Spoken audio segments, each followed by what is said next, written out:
Next problem देखते हैं। Problem आई थी SBI PO 2000 में, मनी डिवीज़न प्रॉब्लम। एक मैन है, उस मैन ने अपनी मनी, टोटल मनी को डिवाइड कर दिया है in his will in such a way that half of it goes to his wife. जो भी मनी उसने डिवाइड किया वो इस तरीके से डिवाइड करी है कि अपनी मनी का आधा पार्ट जो है वो अपनी वाइफ को दे देता है, 2/3 ऑफ द रिमेनिंग। अब जो आधी बची उसका 2/3 वो अपने 3 सन्स को देता है।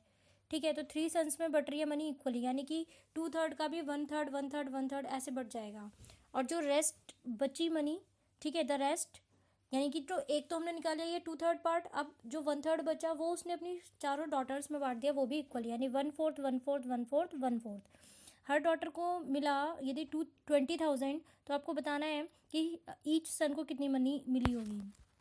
तो मान लेते हैं कि जो मैन है उसके पास टोटल मनी कितनी रही है, एक्स। आधी money half of ex wife को दिया, और हाफ ऑफ एक्स वो अब अपने डॉटर्स और सन्स में किस तरीके से बांटता है।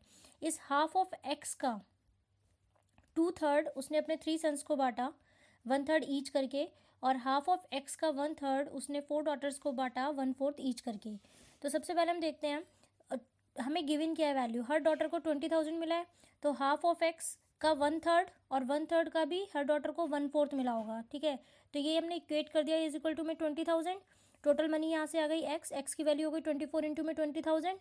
ठीक है, यानी हमें टोटल मनी मिल चुकी है। तो हर सन को कितनी मनी मिलेगी, हाफ ऑफ एक्स इंटू में 2/3 इंटू में 1/3, क्योंकि हर सन को मनी कितनी मिलनी है, 1/3 1/3।